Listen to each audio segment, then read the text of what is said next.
my beloved Boss Mike Cervera.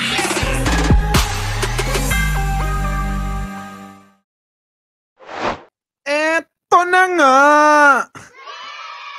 Naloko na. Magandang umaga, magandang hapon, at magandang gabi sa mandako ng mundo. Naroon kayo. Siyempre, magandang buhay na rin para sa ating lahat. Nako, oo. Eto na nga, yung pinsang kong kamukha ko. Naloko na. Siyempre, naipictures ko na sino ba? Si Sangkar, sino pa? Si Attorney Libayan, sino pa? Si Attorney Claire, sino pa? Si Mark Ramos, sino pa? Si Coach Jared, sino pa? Siyempre yung pinsang ko.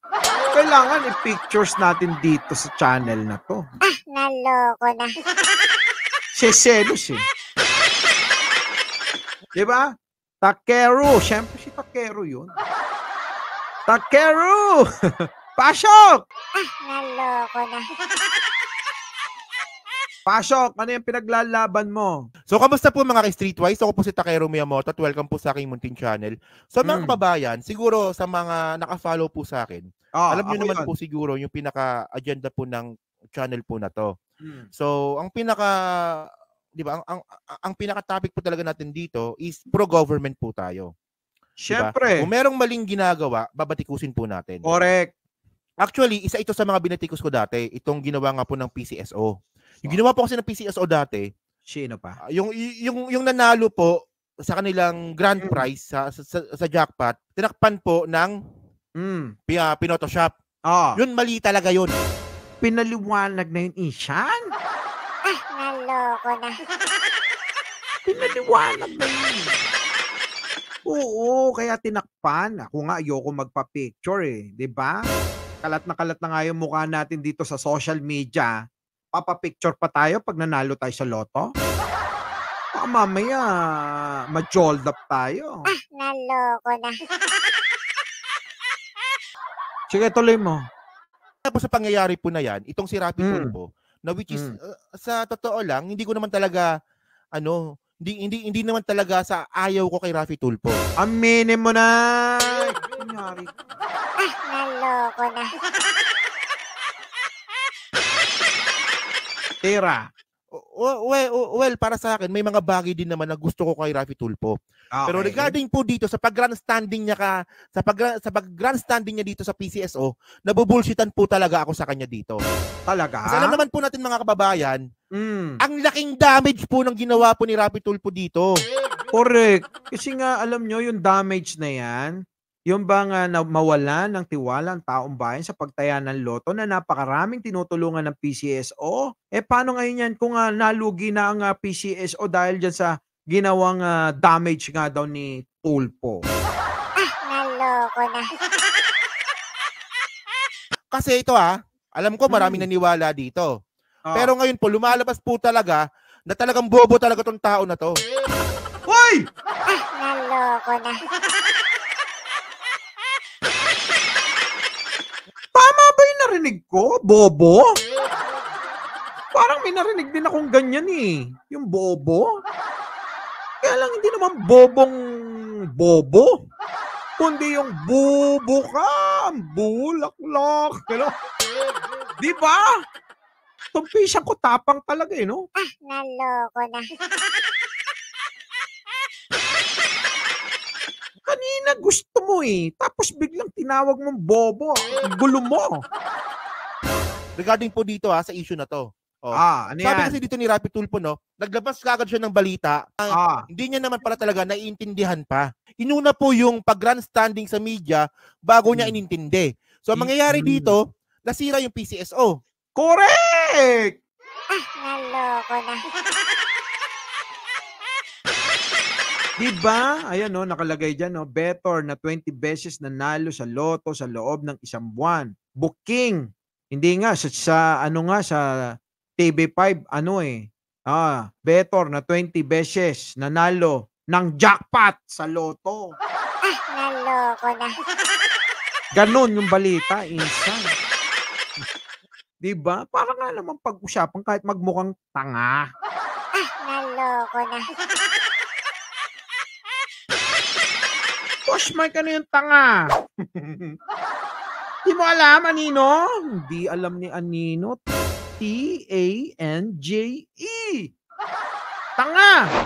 Hindi. So sabi dito ni Rapi Tulfo, no? Betor, 20 beses na nanalo sa loto sa loob ng isang buwan. Booking ni Rapi Tulfo. Talagang si Tulfo, no? Bit-bit na bit-bit. Booking ni Tulfo. Kaka-walk out nga lang yan kay Senator Bato. Naloko na. Pasok.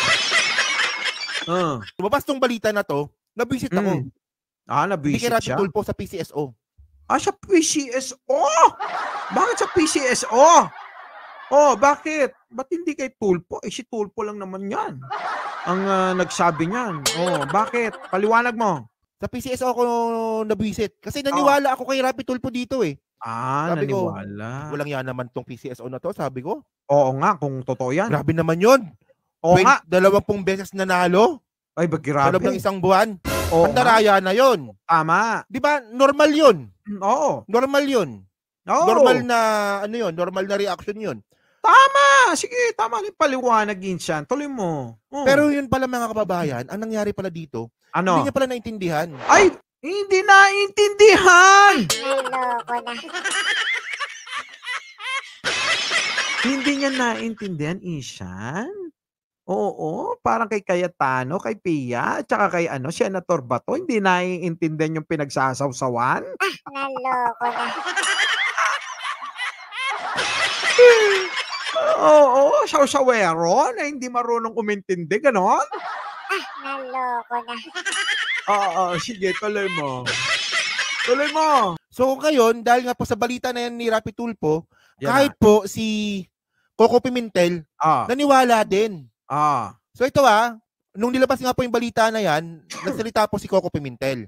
Oo nga. Na si Coco Pimentel din po kasi, parte din po ng committee ni Rapi Tulfo regarding po sa gaming. So sabi nga po ni Coco Pimentel, one better winning 20 times a month, impossible. O di ba? Kung si Coco Pimentel nga, ako naniniwala naman ako na si Coco Pimentel matalino naman yan. Yun nga lang, ayun nga lang oposisyon. Oo nga. Pero matalino naman si Coco Pimentel. So ngayon, ang sabi dito, hindi.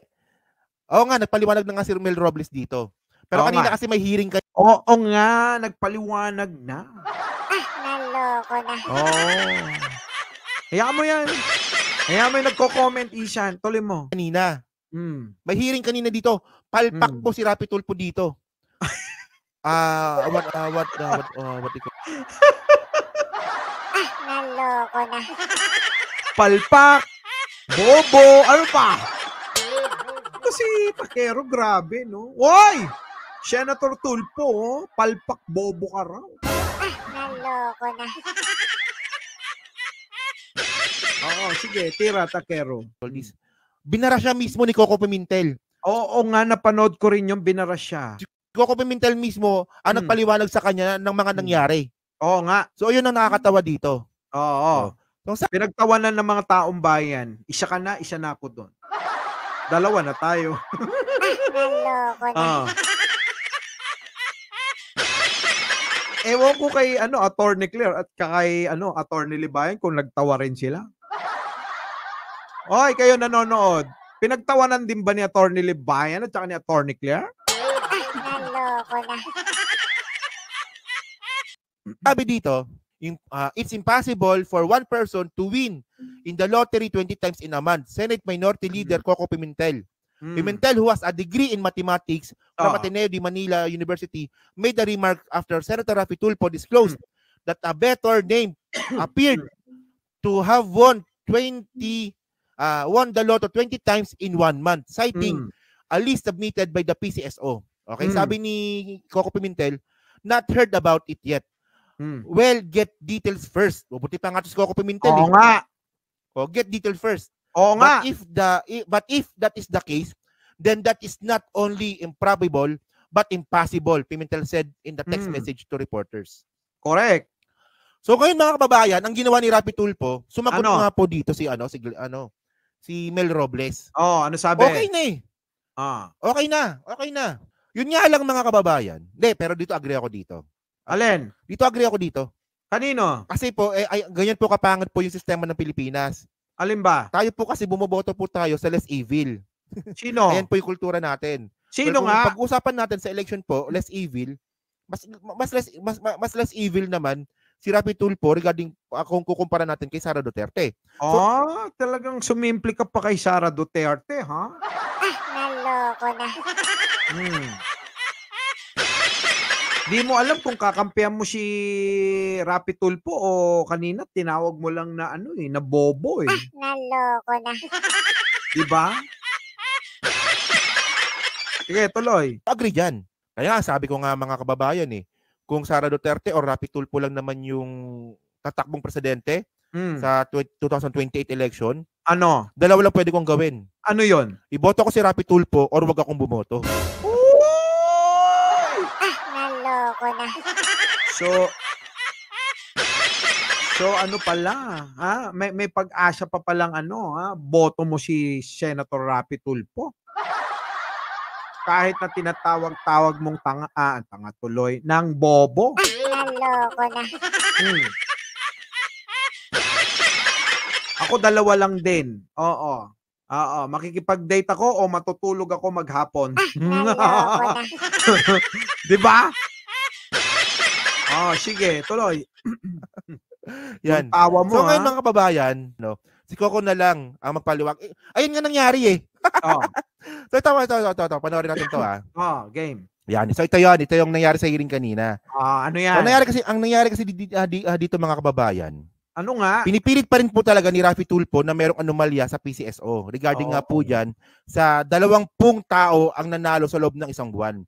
So, liwanagin mo.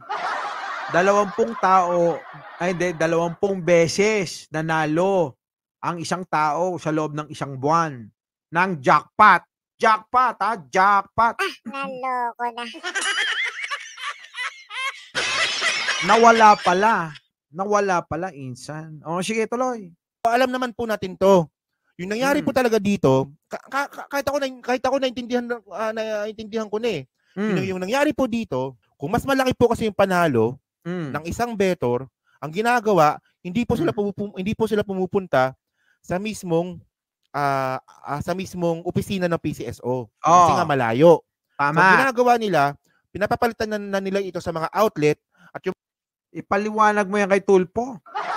Tuloy. Senator, nanonood ka ba? Pinapaliwanagan ka ni Takero. Naloko na. Pasok. Mga outlet naman ang nagpapapalit po ng ticket, 'di ba, sa PCSO mismo.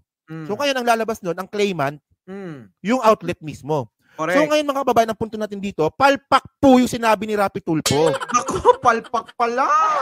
Naloko na. Bakit?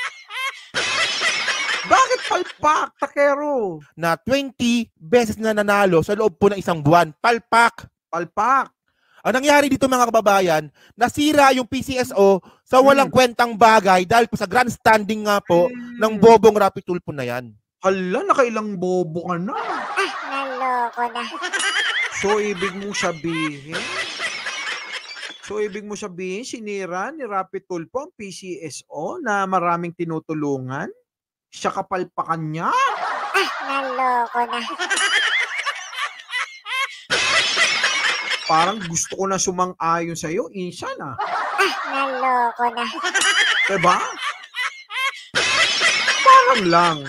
Tuloy. Dapat po kasi mga kababayan, ang isang senador, dapat ang ginagawa niya, tinutulungan niya ang isang ahensya para po umayos. Hindi nga!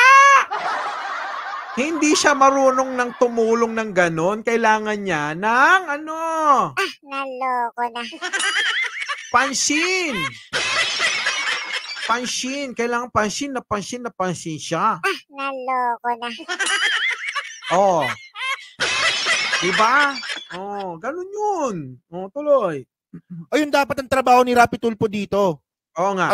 Kasama siya sa pag-aayos po ng PCSO. Pero Correct. ginagawa ni Rapi Tulfo, parang talangka eh. Nga. Sisiraan niya yung PCSO para iangat yung sarili niya. Correct! Galing mo talaga eh. Naloko na. Palakpakan. Yun ang gusto kong marinig sa'yo. Yung inaangat niya, sinisiraan niya yung iba para iangat niya yung sarili niya. Naloko na. Alang po mga kababayan, mabubuking talaga siya dito.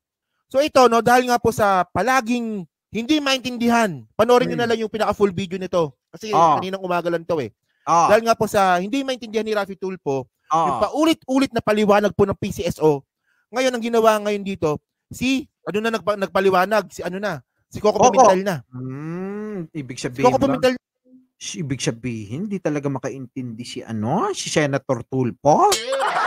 Naloko na. na yung nagpaliwanag sa kanya. So ito nangyari, panoorin natin to ha. So, go ahead. So, person B, meron siyang 450. Ano nangyari dito? Ang winning ticket ay 1,000 ang tinaya. Ganun pa ba? Kasi ang winning ticket, 500 ang tinaya, 225,000. Ang story ninyo, si winner, bibigay ngayon kay Lotto Agent. Si Lotto Agent, i-claim na niya sa branch. Kaya sa reflected sa branch, si Lotto Agent ang winner. Ganun yun eh. Sa 450, ano po nangyari rito? Kasi parehong person B ito eh. So what happened? 1,000 po yung taya. 1,000 ang ticket. Okay.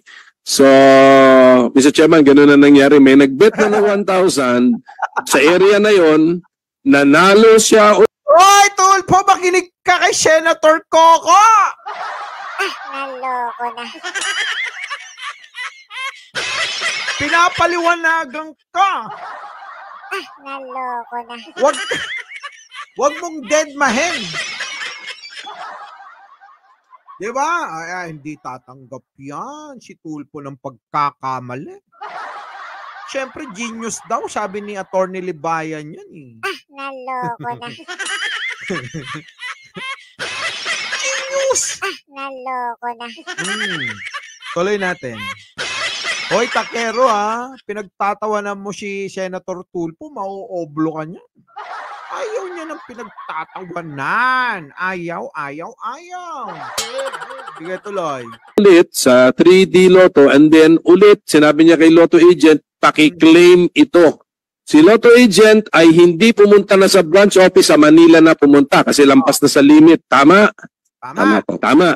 So si Lotto Agent ay pumunta na sa Manila, siya na ang nag-claim sa papers, siya pa rin ang winner kasi siya ang nag-claim. Ganun po ang nangyari rito. Tama. So, tumaya ng 1,000 pesos sa 3D. Ngayon, itong 3D, hindi ba to Mr. Chairman, when I say Mr. Chairman Juni Kuwan, hindi ba? Ayan, so ayan, di ba? Bago po kasi nangyari yung video na yan, kasi mahaba yan eh. So bago po kasi nagpaliwanag si Coco Pimentel kay Raffy Tulfo, na ito Raffy Tulfo ito nangyari parang gumano na. Kasi paulit-ulit po yung tanong ni Raffy Tulfo. Oo nga. Paulit-ulit. Siyempre, ulit-ulit talaga yan. Kasi nga hindi niya maintindihan, Ishan. Naloko na.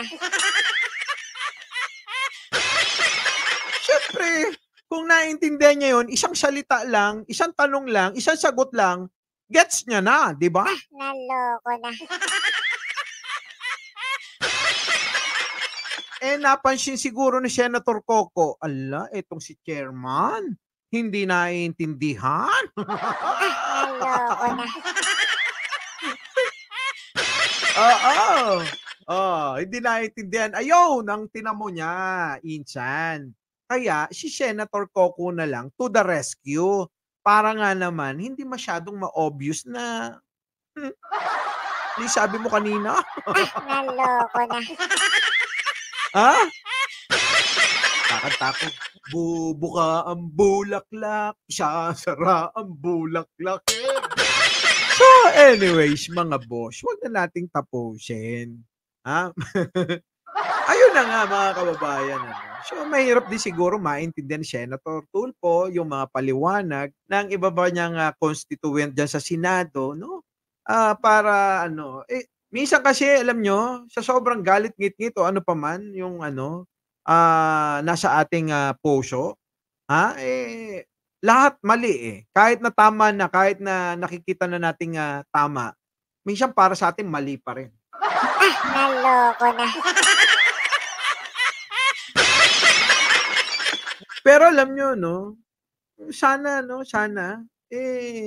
tigil nyo na yan kasi nagmumukha na kayong katawa-tawa dyan. Nagtatawanan na kayo ng mga tao, yung mga mahihina na mga hindi naiintindihan, hindi nilalawakan yung kanilang isip, pangunawa, wala, maliligaw. Alam nyo naman yung mga balita nila, kala mo naman, booking ni Senator Tulfo. Diba? Pero, nga. Naloko na. Anyway, mga boss. Ano masasabi nyo rito? Paki-comment naman. At muli, huwag nyo pong kakalimutan mag-like, mag-share, at mag-subscribe. Mag-comment na rin kayo. Dito sa walang kakwenta-kwentang channel. Mike Cervera po, laging nagpapaalala, mahalin natin ang ating kapwa, ipagdasal natin lagi ang ating bansa. Magandang umaga, magandang hapon, at magandang gabi sa amantakaw ng mundo. Naroon kayo. Siyempre, magandang buhay na rin para sa ating lahat. Our beloved Boss Mike!